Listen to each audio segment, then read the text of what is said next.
طرف سے مصیبتوں کے انبار ہو، وہ اپنی زبان سے وہی کہا کرتا ہے جو ابراہیم علیہ السلام نے کہا تھا۔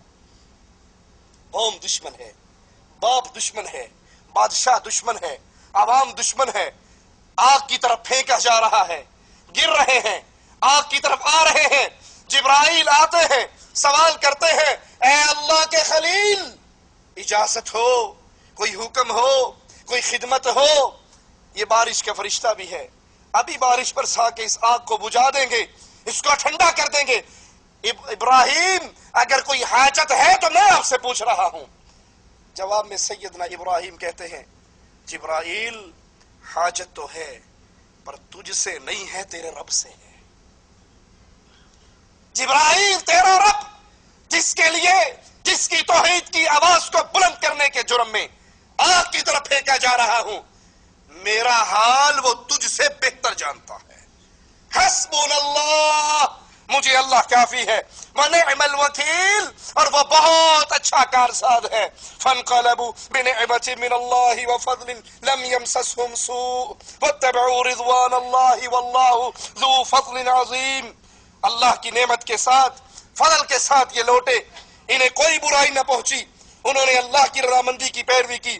اللہ بڑے فضل والا ہے۔ جب اہل ایمان، اہل توحید اللہ کے لیے قربانی دیتے ہیں، اللہ کی توحید کو سمجھ کر، پھر اہل شرک کے سامنے سیسا پلائی ہوئی دیوار بن جاتے ہیں، تو اللہ ایسے لوگوں کے نہ اجر کو ضائع کرتا ہے نہ ان کو ضائع کرتا ہے۔ صحیح بخاری میں ہے، رسول کریم صلی اللہ علیہ وسلم نے فرمایا، اگر جنت کی حور دنیا میں جھانک لے، پوری دنیا روشن ہو جائے، اس کی خوشبو سے بھر جائے، جنت کی حور کے سر کے دوپٹے کی قیمت پوری دنیا مل کے ادا نہیں کر سکتی۔ اہل توحید جب اللہ کے لیے قربانیاں دیں، ان کا ٹھکانہ اللہ کی جنتیں ہوا کرتی ہے۔ صحیح مسلم میں ہے، اللہ کے نبی نے فرمایا، جو جنت میں داخل ہوگا وہ ہمیشہ کی نعمتوں میں ہوگا، یہ اس سے نعمتیں دوبارہ چھینی نہیں جائیں گی، اس کے کپڑے کبھی پرانے نہیں ہوں گے، اس کی جوانی کبھی بڑھاپے کی طرف سفر نہیں کرے گی۔ اس کو جنت میں وہ کچھ ملے گا جو کسی آنکھ نے دیکھا نہ ہوگا، کسی کان نے سنا نہ ہوگا، کسی کے دل اور دماغ پہ اس کی سوچ بھی نہیں گزری ہوگی۔ غربا، اجنبی، اللہ کی توحید کو سینے سے لگانے والے، جب وہ اللہ سے جڑ کر کائنات والوں سے ٹکر لے، ہر طرح کی مصیبتوں کو برداشت کرے، نتیجہ یہ نکلتا ہے کہ ان کا ٹھکانہ رب کی جنتیں بن جایا کرتی ہے۔ جو جنت میں داخل ہو جائے گا وہ دنیا کی ہر طرح کی مصیبتوں کو بھول جائے گا۔ رسول کریم صلی اللہ علیہ وسلم نے فرمایا، ایک ایسے شخص کو قیامت کے دن لایا جائے گا جس کی ساری زندگی مصیبتوں میں، دکھوں میں، غموں میں، پریشانیوں میں، قوم بھی اس سے ناراض ہے، برادری بھی اس سے ناراض ہے، بڑے بھی اس سے ناراض ہیں، اس کی دعوت توحید کو سن کر کوئی برداشت نہیں کرتے، ساری زندگی اس نے تانے سنتے ہوئے مصیبتوں میں کاٹی ہے، اس کو جنت کی ایک سیر کروائی جائے گی، ایک دفعہ جنت کا نظارہ اس کو کروایا جائے گا، اور پھر مالک پوچھے گا، میرے بندے تجھے دنیا کا کوئی غم اور دکھ یاد ہے؟